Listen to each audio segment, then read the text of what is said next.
예, 안녕하십니까. 저는 국회 운영위 민주당 간사 박주민입니다. 어제 진보당 강성희 국회의원이 전북 특별자치도 출범식 행사에서 윤석열 대통령과 악수하며 국정 기조를 바꿔야 한다라는 취지의 말을 한 이후에 경호원들에게 입을 막힌 채 여러 명에게 사지를 들려서 강제로 끌려나가는 일이 발생했습니다. 대통령실은 관계자의 입을 빌어서 경호상 위해 행위라고 판단될 만한 상황이어서 퇴장 조치를 한 것이다 라고 주장하고 있습니다. 강 의원이 윤 대통령과 악수를 했을 때 소리를 지르면서 대통령의 손을 놓아주지 않았고 대통령의 잡은 손을 자기 쪽으로 당겼다는 주장입니다. 그러나 공개된 영상 그리고 당시에 같이 참석했었던 저희 민주당 의원들을 통해서 확인할 수 있었던 내용은 그와는 매우 다릅니다. 강 의원을 제압한 것은 대통령이 지나간 이후였습니다. 따라서 대통령 신변에 위협이 된다고 볼 만한 여지가 없었다고 해야 할 것입니다. 대통령 경호는 신변 경호지 심기 경호가 아닙니다. 신변에 위험이 있었던 상황이 전혀 없었고 심지어 악수할 당시에 그렇게 볼 수 있는 상황이 있었다 하더라도 이미 그런 상황이 다 종료된 후였기 때문에 신변을 경호할 상황이 아니었었다.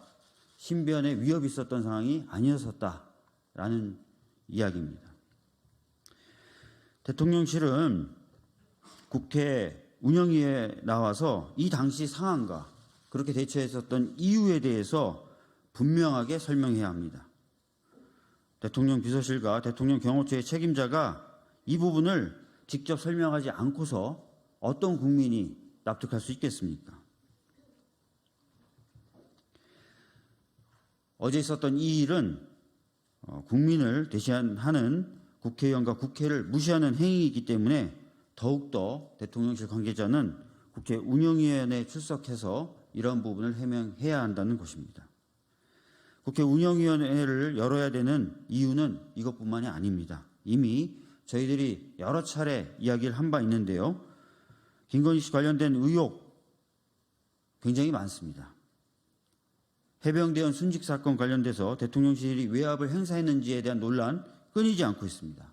이런 것들 다 확인돼야 되고 최근에 있었던 외교의 여러 차례의 실패 사례, 대통령실이 제대로 대응하고 보고를 받고 있었는지 등에 대해서도 점검되어야 됩니다. 이를 위해 더불어민주당은 지난 12월 6일과 21일에도 운영위원회 개최를 요구한 바 있지만 국민의힘의 비협조로 결국 열리지 못했습니다. 이제는 진짜 운영위원회 한번 열어서 방금 말씀드렸던 일과 어제 있었던 일에 대해서 좀 짚어야 될 것 같습니다. 제가 거듭 말씀드리지만 한동훈 비대위원장은 비상이라는 국민의힘의 상황을 극복하기 위해서 온 사람이라고 알고 있습니다. 핵심적인 과제가 당과 대통령 또는 대통령실과의 관계 재정비 아니었습니까? 그런데 하나도 그 부분에 있어서 바로잡혀지고 있다는 느낌을 받지 못하고 있습니다. 운영위원회가 제대로 열려서 대통령실에 대해서도 국회가 견제할 수 있도록 하는 것, 그것이 바로 국민의힘과 대통령과의 관계가 재정립되는 출발점이라고 생각합니다. 한동훈 비대위원장 역시 이러한 야당의 주장에 귀 기울여야 할 것입니다. 이런 요구가 받아들여지지 않을 경우 저희 더불어민주당은 단독으로라도 또다시 개회 요구서를 제출할 수밖에 없습니다. 다시 한번 운영위원회의 신속한 개회를 요청합니다. 2024년 1월 19일 더불어민주당 국회 운영위원회 간사 박주민이었습니다. 감사합니다.